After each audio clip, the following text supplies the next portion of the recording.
Phương pháp thông gió và làm mát cho phân xưởng sơn. Sử dụng điều hòa trung tâm khó đạt được cả làm mát và lọc không khí, nhưng dòng điều hòa thân thiện môi trường này có thể làm được. Điều hòa sinh thái không dùng máy nén hay môi chất lạnh, chỉ sử dụng nước làm chất làm lạnh.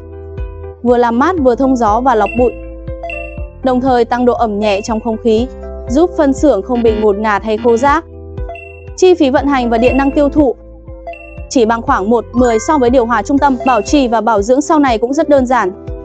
Thường xuyên vệ sinh lưới lọc sẽ không ảnh hưởng đến luồng gió. Và hiệu suất, nếu các chủ doanh nghiệp trước màn hình vừa muốn làm mát vừa muốn lọc không khí mà ngân sách đầu tư không quá cao,